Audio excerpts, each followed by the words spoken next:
Hello and welcome in.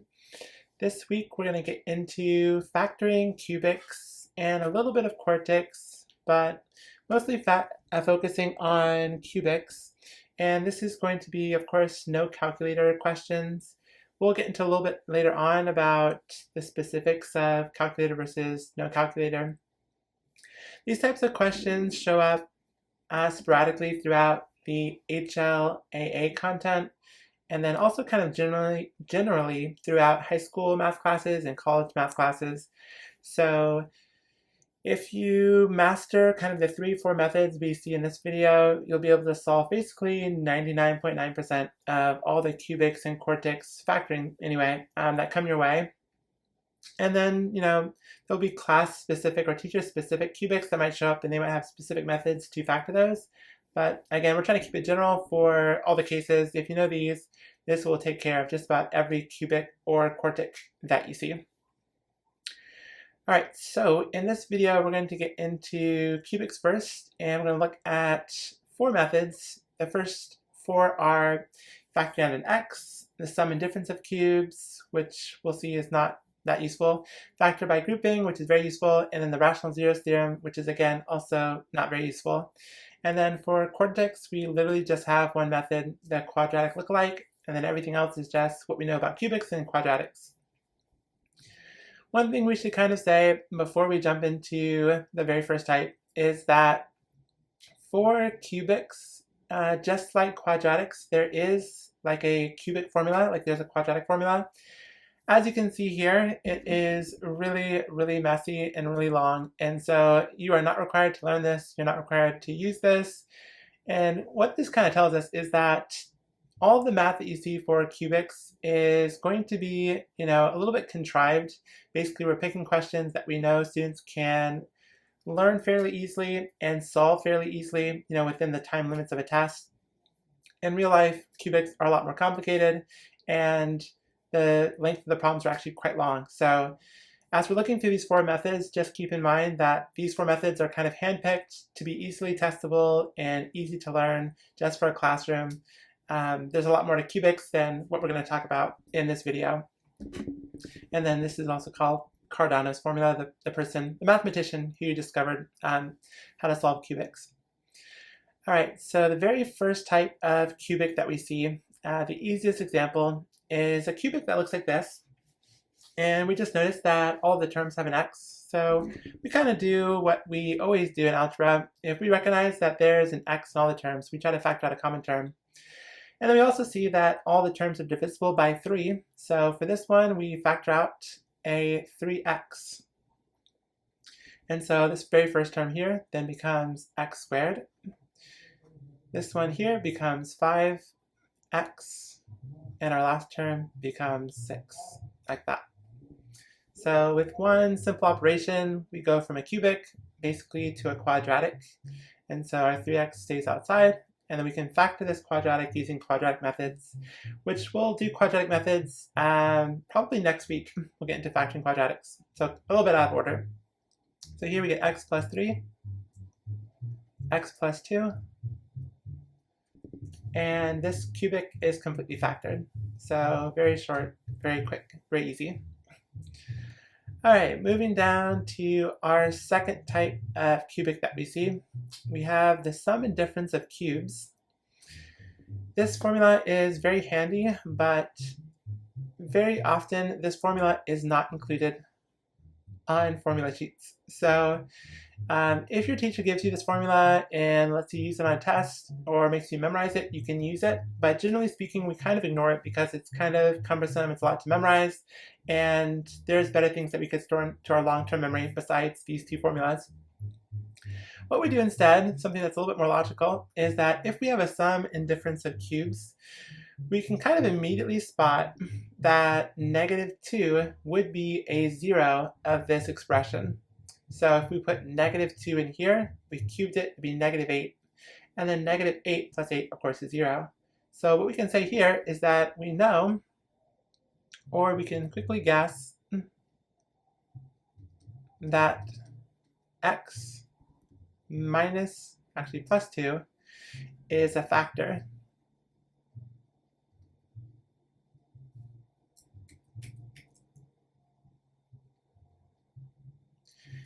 And if you can't see that it's a factor, one thing that you can do is you could take this expression and set it equal to 0 and solve.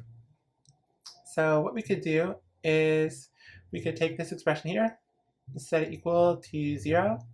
We'd move our 8 to the other side. We get x cubed is equal to negative 8. And we take a cube root of both sides to get our negative 2, like that. So if our 0 is negative 2, then our factor is the opposite of that. It's x plus 2. And if we know a factor, one of the things we know about polynomials is that we can divide them. And we'll get into polynomial long division and synthetic division in another video, but hopefully you already learned it. And so what we can say here is that this polynomial, x cubed plus 8, we could put into synthetic division, where the coefficient here is 1. We have x squared and x are both missing, so they're both 0. And our last term is 8, like that. And then we see that our 0 here is negative 2, so we put negative 2, like that, and we bring down our 1. This is all part of the process of synthetic division. So this right here is synthetic division.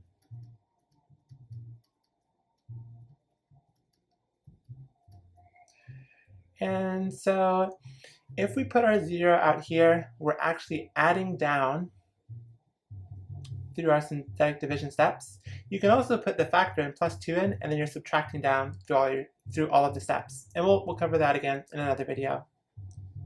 So we bring our 1 down here. We multiply by the negative 2, so we get negative 2 here. And then 0 plus negative 2 is negative 2. We multiply by negative 2 again, we get positive 4. 0 plus 4 is positive 4. And then our last one, we get negative 2 times 4 is negative 8. And then sure enough, we get a 0. So we can see that x plus 2 is a factor because our remainder is 0. And so what we get is x plus 2 as the first factor. And then based on what we got here, these coefficients, we can see that our second set of factors is x squared minus 2x plus 4, like that.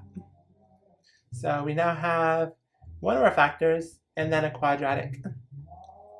And so once we get to a linear term and a quadratic term, then we can just factor a quadratic using all of our quadratic methods. So we get x plus 2 here, and then this one would be 4. So the factors of 4 that add up to negative 2, we'd have x. Can we do that? That one does not factor easily. So we say this one's not factorable, and we'd have to use quadratic formula.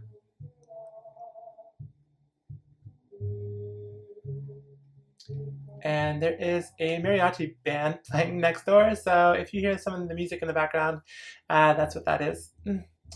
So we have a little bit of extra work to do here. We can't factor this one easily, and instead we take all of this and we put it into our quadratic formula. Solving the quadratic for this one is a little bit lengthy, and we'll just do it real quick. So we can't factor. We could use completing the square or the quadratic formula. We'll use the quadratic formula. So x is equal to negative b plus or minus the square root of b squared minus 4 ac all over 2a. And so plugging in our a, b, and c, we get negative b plus or minus the square root of, at positive 2 plus or minus the square root of negative 2 squared is 4 minus 4 times 1 times 4 all over 2 times 1, which is 2. So we're just taking all this and working all the arithmetic and algebra for it. This is going to be 4 minus 16, so we get negative 12 over 2. And one more step, we get 2 plus or minus. We can pull a 4 out, so we get 2 square root of negative 3 over 2. And then one more step, we cancel a 2 from all of the terms. So here, here, and there. And we get 1 plus or minus the square root of 3, and then that's going to be I. So these are our last two roots. To change them into factor form, we do x minus the root. And then we get x minus the second root at 1 minus square root of 3i, like that. If we put all of this together, we see our first factors here. This quadratic gives us, these two factors. So in total, we get x plus 2, x minus 1 plus rad 3i, and then x minus 1 minus rad 3i. And this is our final factoring of that cubic. And so you can kind of see here for this cubic that most of the work that we did is actually for quadratics. And really the only thing we did at the very beginning was to recognize that -2 is a 0, or x plus 2 is a factor of this. Again, this is some indifference of cubes, but this formula is kind of cumbersome to memorize, so we just try to use common sense and then polynomial long division or synthetic division to get down to our final linear, our 3 linear terms. Let's move that up a little bit right there. Okay, the second type of question that we see is factor by grouping. Factor by grouping we discussed in the AC split the B video. Factor by grouping is the one that shows up most often. It's the most useful in that it shows up most often. This is a very contrived cubic, again, so it has to be a cubic that can be factored in this way for you to use this method, and most teachers will put these types of questions on task because they know that students can solve them fairly easily using a little bit of algebra. So with factor by grouping, we pay attention to the fact that the first two terms, here and here, and the last two terms, here and here, look a bit similar, and that will always be true for factor by grouping. And so what we can say is that for our first two terms, we can pull out a common factor of x squared, and that gives us x plus 3. Here, this one, we can just pull out a 1 because it's already x plus 3. And if these two match here, like that and like that, then we know that it's solvable using factor by grouping. If these two do not match, then you kind of stop at this step and try another cubic factoring method. From there, it's just taking the parentheses as the first binomial, and the second binomial is the terms that we pulled out, so x squared plus 1. So again, we've gone from a cubic to a quadratic really quickly, and then we just need to factor out x squared plus 1. To factor x squared plus 1, this is a sum and difference of squares. And so you can use what you know about that. If you remember from quadratics, you might be able to guess here that -1 is a 0, and so you could do polynomial long division to get your other 0. But the fastest way is to simply write this as x plus I and x minus I, like that. If you wanted to, that's not really familiar, you could set this again equal to 0.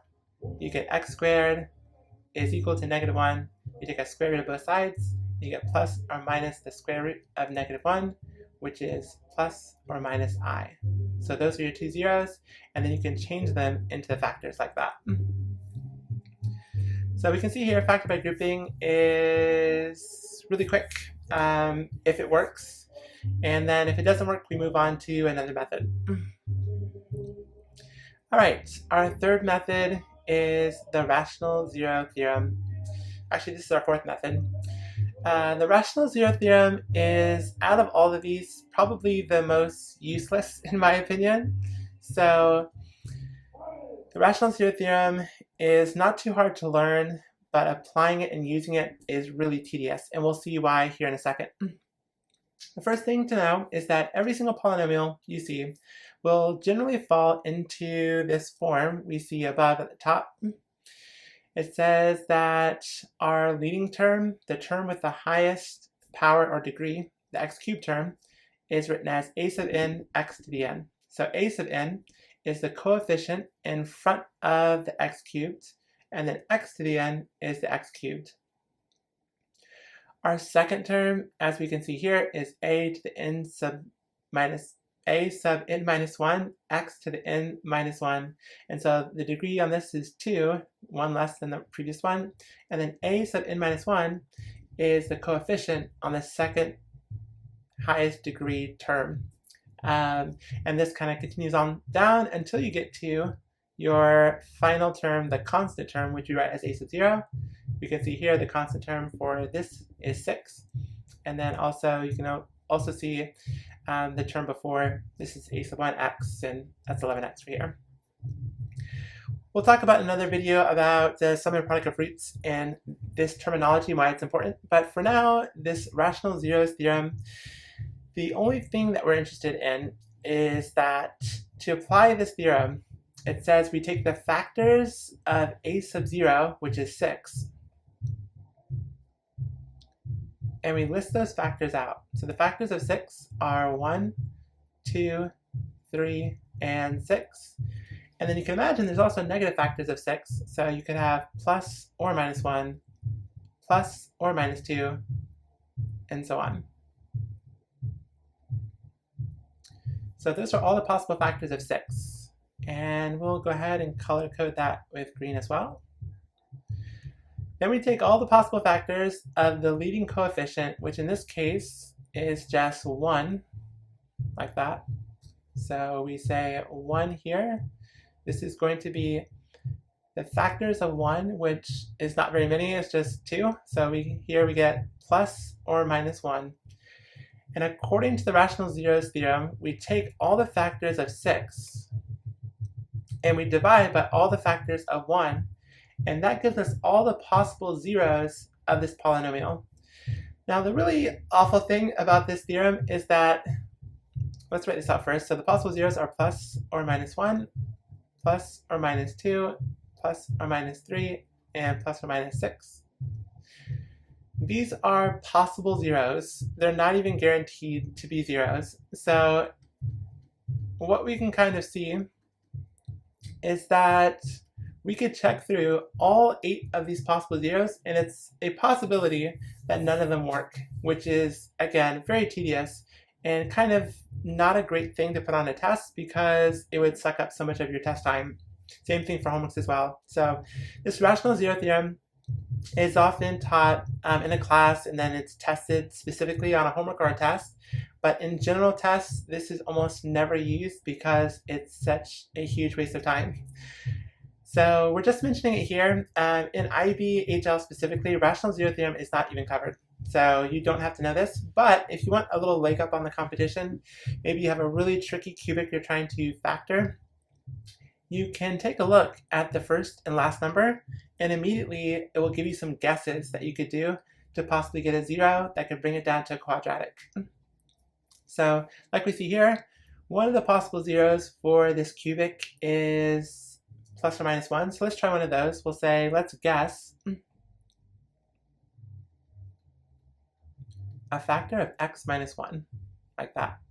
This is a factor, and this is also a 0 of x equals 1. So just like we saw in that earlier question, we're going to take our cubic and we're going to put it into synthetic division, and we're going to divide by this factor. So our 0 is 1, we put the 1 on the outside. Here we have 1, 6, 11, 6. And then we follow that process that we saw before. So we bring our 1 down, and we get 1. 1 times 1 is 1. 6 plus 1 is 7. 7 times 1, is 7. We get 11 plus 7 is 18. And you can probably already see that this is not going to work. We get 1 times 18 is 18. 6 plus 18 is 24. There's a remainder of 24. So 1 is not a factor of this polynomial. So we say this is a bad guess. And so then we have, again, 8 more things to try. We're just going to try one more. We're going to try positive 1. So we're going to do same thing here. And we're going to get a negative 1 this time. 1, 6, 11, and 6. So we bring our 1 down in the first step. We get 1. 1 times negative 1 is negative 1. 6 plus negative 1 is 5. 5 times negative 1 is negative 5. 11 minus 5 is 6. 6 times negative 1 is negative 6. And there we go. We get a remainder of 0. So it turns out that x plus 1 is a factor.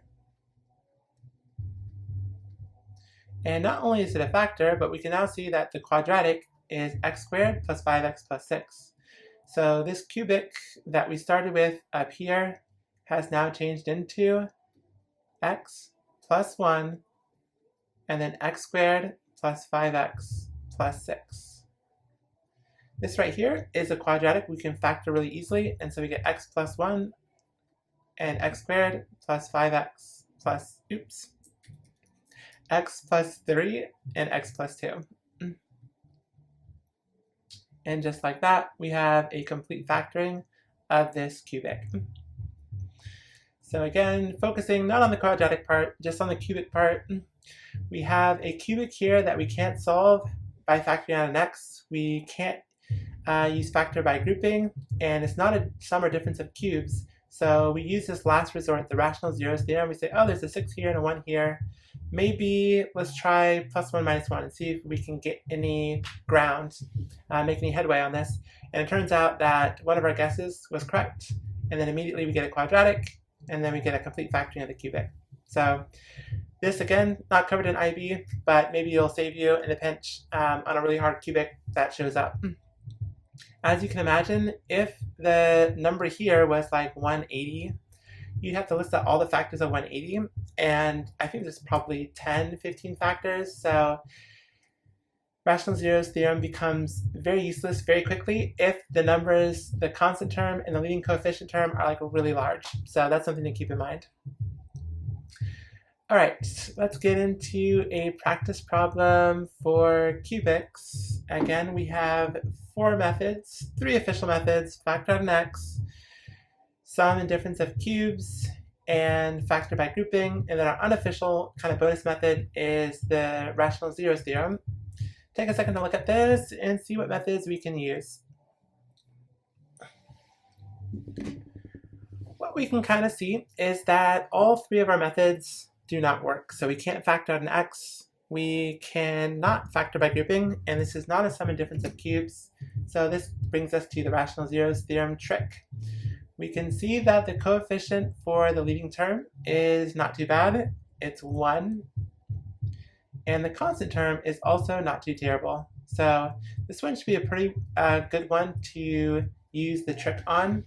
And so we list out our factors of 2. Our factors of 2 are plus or minus 1 and plus or minus 2. And then our factors of 1 is just plus or minus 1. And so we take the top ones, we divide by the possible factors here, and this gives us all the possible zeros that we have to check for. So we just have plus or minus 1 and plus or minus 2, like that. And just color coding that real quick. So it's not bad. We have 4 possible ones to check. We usually just start with positive 1 or negative 1 and see if it can work out.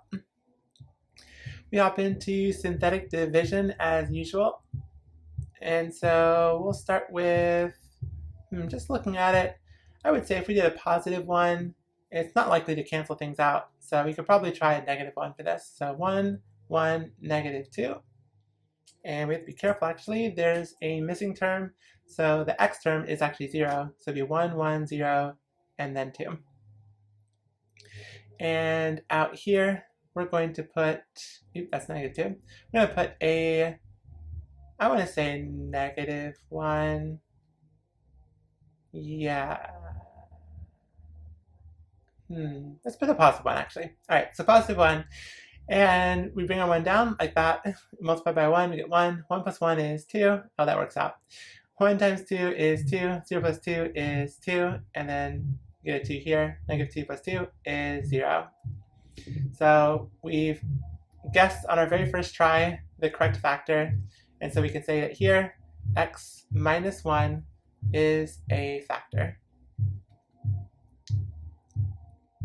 So we get x minus 1, and then our quadratic comes from these coefficients, these terms down here. And so we get x squared plus 2x plus 2, like that. Once again, now that it's a quadratic, to factor this here, we would have to use factoring or completing the square or the quadratic formula. Factors of 2 that add up to 2 don't exist. So this one's going to be a quadratic formula. So we'll do that real quick. X equals negative b, so negative 2, plus or minus the square root of b squared, so 4, minus 4 times a, which is 1, times c, which is 2. Doing a little bit of the math in our heads. Again, because the quadratic part of this is not what we're focusing on the cubics and the quartics. And then 2 times a is 2.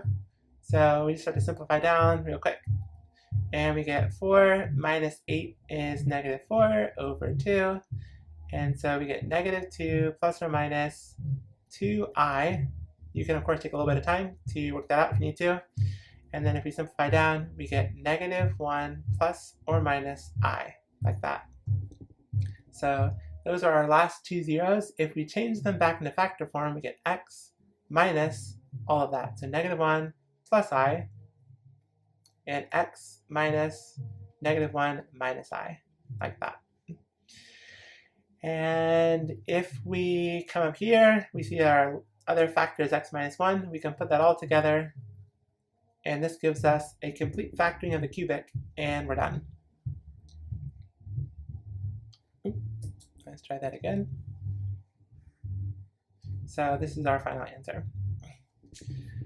All right, that's practice problem number 1. Moving down a little bit, we get into the last topic we're going to cover today, which is quartics. Quartics have this form, 5 terms total. There's only one quartic you need to know. That's true for high school, for college, and that's the quadratic lookalike. You might have already seen this before. The quadratic lookalike has a quartic term here, a quadratic term, and then a constant term.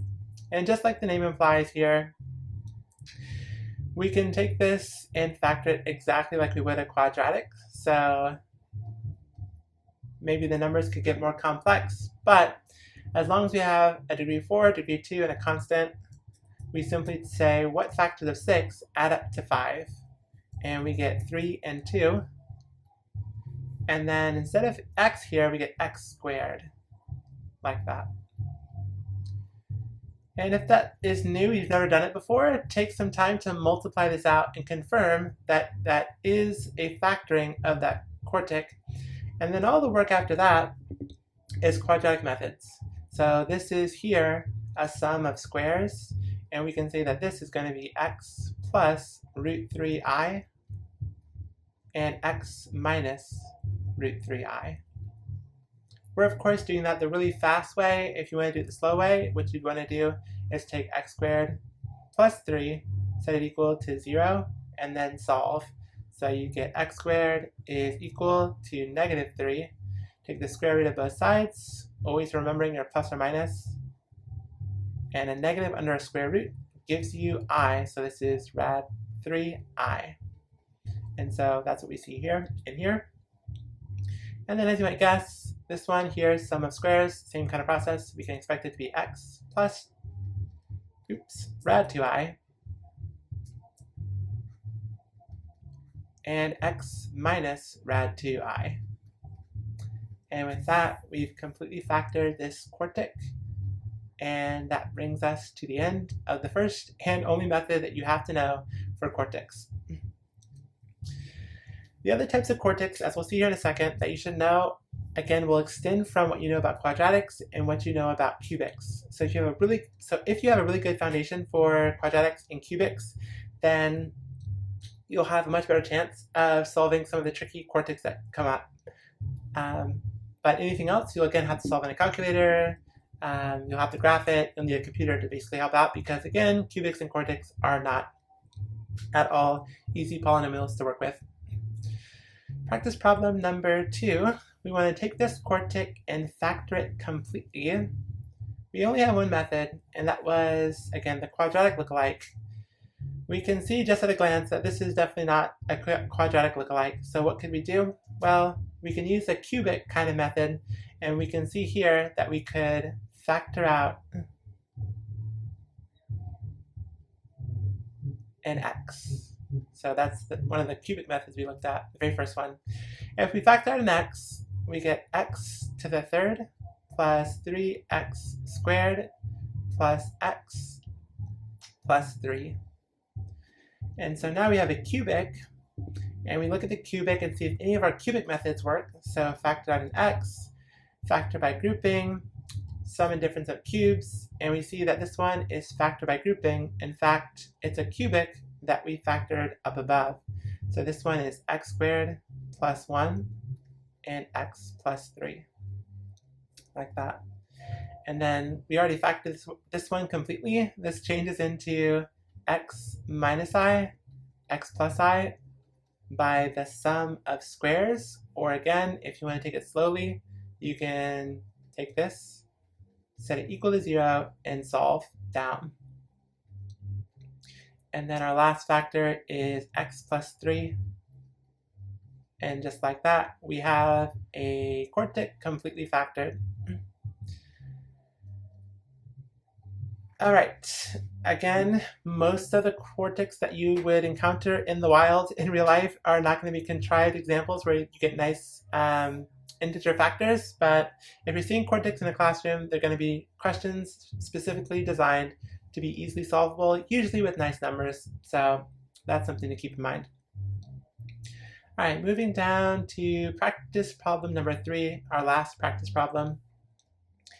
Here we have another Quartic, and this does not look like one of our Quartic methods, which is again the quadratic lookalike, but at the same time, it kind of does look like a quadratic, right?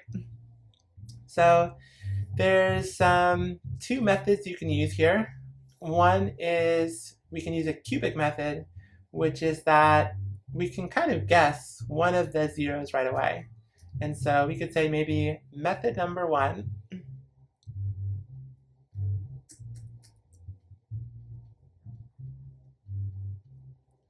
is we can guess that x, well, the 0 would be 2. So we'd say x minus 2 is most likely a factor. Again, to see how we did that, if you just didn't think of that immediately, you can take your x to the 4th minus 16, set it equal to 0, and you can solve. So you get x to the 4th equals positive 16, and if we take the 4th root of that, we get plus or minus the square root of 16, which is plus or minus 4. Oops, that's the 4th root of 16. And that would give us 2, actually. So that tells us, kind of right off the bat, that we actually know 2 of the zeros or roots, or 2 of the factors right away. So what we can say here is we could take this Quartic and we could do synthetic division on it to find our other factors. In fact, and since we know 2, we know that x minus 2 and x plus 2 are both factors. We could do synthetic division twice, or we can multiply these together and get x squared minus 4, and we could divide this by that, and that would give us the other quadratic There's a bunch of methods basically that we could use to break this Quartic down into smaller and smaller pieces. So this is method number one. What we're saying here, maybe we'll leave it up to you to solve, is we could use synthetic division to break our Quartic down step by step until we get all 4 factors. Now you might have probably looked at this and said, well, this is actually not that hard. We don't need to do all that work. This looks like a quadratic actually. So why don't we try a quadratic method?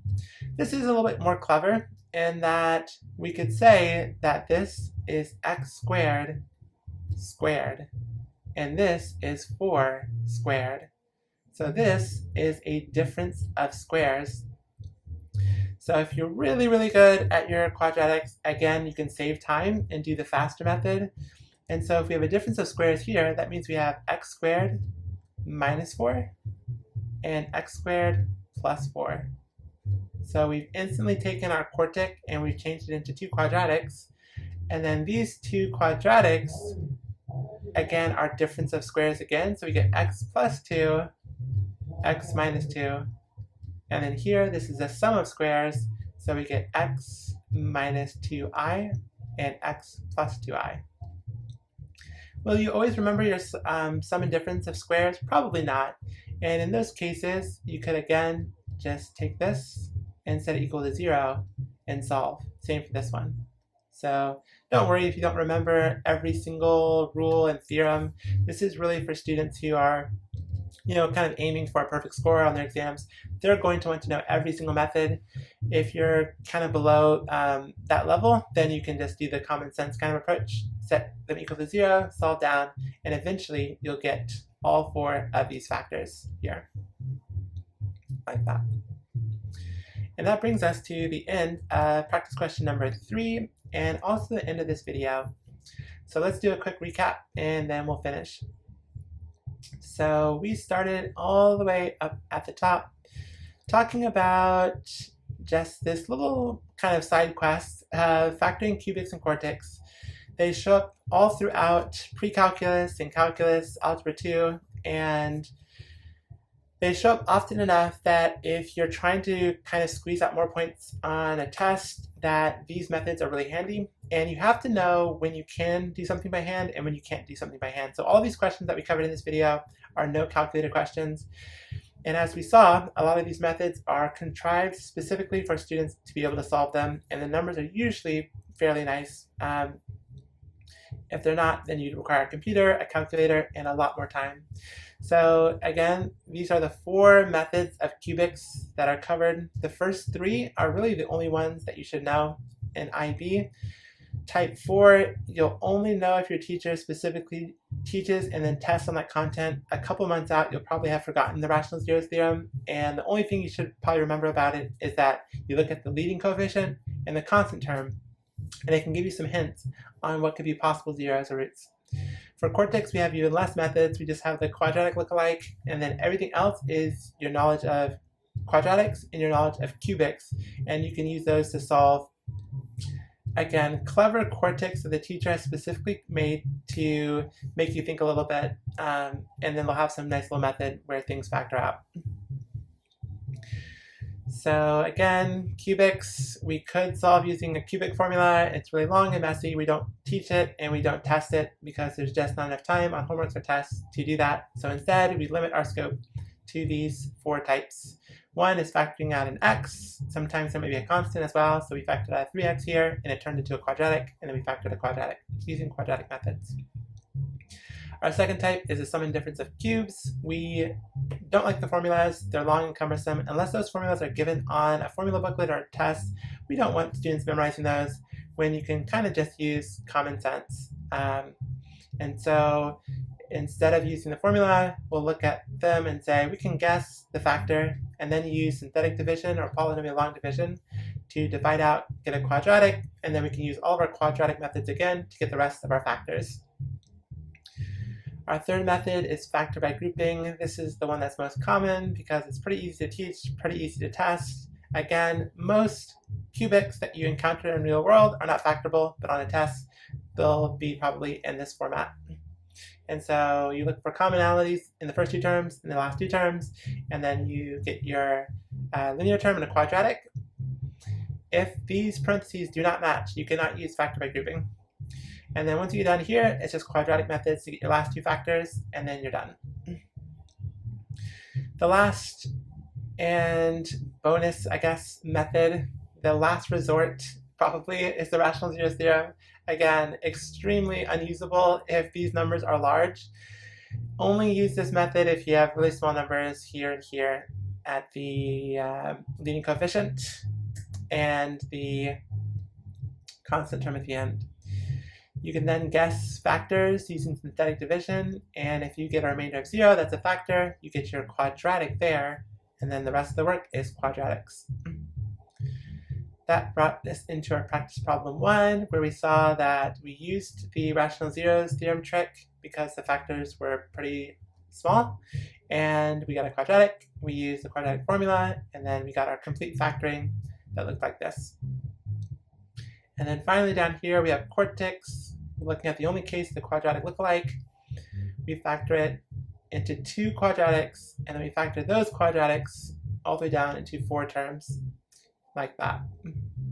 And then down here in practice problem number 2, we took a look at a Quartic that's a little clever. It has an x in all terms, so we used a cubic method of factoring out an x, and then it was actually factored by grouping for the cubic, and then we get all 4 terms. Again, a contrived question to test you on those specific methods because, again, if it was any other type of Quartic, it would be unsolvable, or unfactorable by hand at least. This brought us down to our very last practice problem, another Quartic.